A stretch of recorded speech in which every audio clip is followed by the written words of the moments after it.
যারা ভিডিওটি দেখছেন নতুন হয়ে থাকলে চ্যানেলটি সাবস্ক্রাইব করার সাথে সাথে উড়ে যায় আমার প্রাণ পাখি। কিছুদিন পরে পায়ে ছোট্ট ঘা হলো,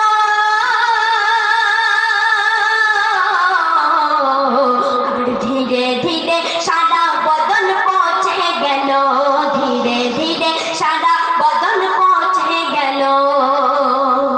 দুর্গন্ধ এত বের হয় বিবি তার পালিয়ে যায়, ওগো দুর্গন্ধ এত ছড়ায় বিবি তার পালিয়ে যায়। গ্রামবাসীরা তাড়িয়ে দেয়, পথে ঘাটে কেঁদে বেড়ায়।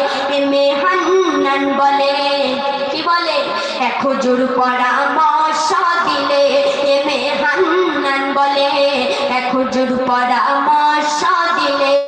মায়ের কবরে চুমা করে মুক্তি পেল তখনই, মায়া মমতার খুনি। ও গো মা জননী, তুমি ফেলো না নয়নের পানি।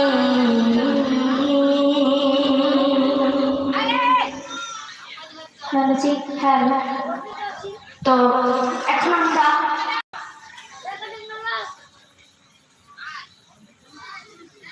তো ইতিমধ্যে মেহবুবের কণ্ঠ থেকে একটি বেদনাদায়ক গজল শুনলে। তো আমাদের আগের দিনকে প্রোগ্রাম ছিল, আগের দিনকে প্রোগ্রাম করেছি, আর আজকেই হচ্ছে কি গজলের প্রোগ্রাম, শেষ প্রোগ্রাম। তো আপনারা যদি আমাদের গজলকে আরেকবার মানে যতবার ইচ্ছা শুনতে পারেন, আমাদের অনেক চ্যানেলগুলি আছে, যেমন আছে MD Mehboob official, Anisa Parvin official, Surtaranga Sangeet academy, এবং রয়েছে এম এ হান্নান 786 চ্যানেল, এবং রয়েছে মা ইসলাম টিভি চ্যানেল। তো এইসব চ্যানেলগুলিকে আপনারা সাবস্ক্রাইব করে নেবেন এবং আমাদের গজলগুলি শুনে নেবেন। তো আগামী দিনে আপনারা শুনেছেন আগের দিনকে মাই বেড়ার ঝগড়ার গজল, তাই তো? তারপরে শুনেছেন কালো সাদা দ্বন্দ্ব।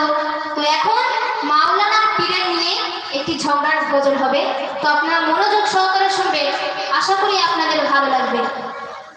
তো আমি পীরের পদ অবলম্বন করবো, আর আমার বুজান তার মানে মাওলানার পদ অবলম্বন করবে। তো দাদারা আমার দলে আছেন তো? হ্যাঁ, দাদারা আমার দলে আছেন তো? তো ঠিক আছে। আজকে দেখবেন বর্তমানে এখন ফেসবুক ইউটিউব খুললেই দেখা যায় শরিয়াতপন্থী আর মারফতপন্থী দুজনের মধ্যে সবসময় লেগেই রয়েছে। পীর আর মাওলানা ফেসবুক ইউটিউব খুললেই দেখা যায় দুজনের মধ্যে সবসময় দ্বন্দ্ব লেগেই রয়েছে। তো আমি পীরের পদ অবলম্বন করবো, আমার বুজান মাওলানার পদ অবলম্বন করবে। তো দেখা যাক কার পথ ঠিক। আপনারা এই কালামটি মনোযোগ সহকারে শুনুন, আশা করছি ভালো লাগবে। শোনো বলি গো ফকির, ঝুঁকানা কেন বসি? শোনো বলি গো ফকির, ঝুঁকানা কেন বসি? নামাজ কেন পড়ো না?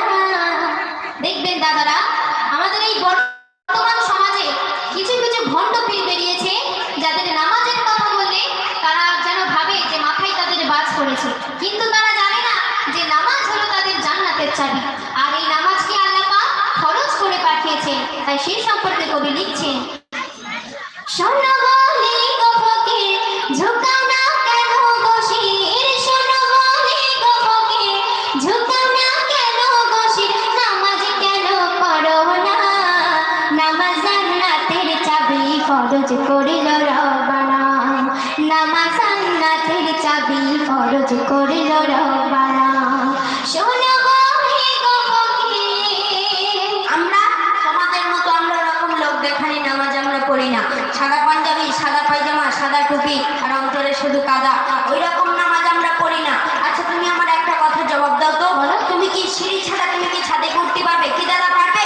সিঁড়ি ছাড়া ছাদে উঠতে পারবে? উঠতে পারবে না। তাহলে তোমার সিঁড়ি ছাড়া তুমি ছাদে উঠতে পারবে না। তুমি যে দুবেলা তুমি যে নামাজ পড়ছো, তুমি কি খোদাকে তুমি কি পেয়েছো? পাবে না। তাই আমি বলছি তুমি শোনো। শোনো বলি নামাজি, শোনো বলি গো হাজি, শোনো বলি নামাজি, শোনো বলি গো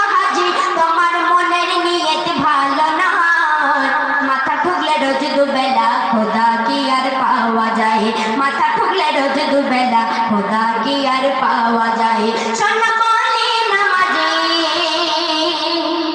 আচ্ছা, তুমি যদি এই নামাজ পড়ো তাহলে তোমার অন্তরটা পুরো স্বচ্ছ আয়না হয়ে যাবে, আর সেই আয়নায় তুমি আল্লাহকে দেখতে পাবে। তাই আমি বলছি, শোনো। বলো।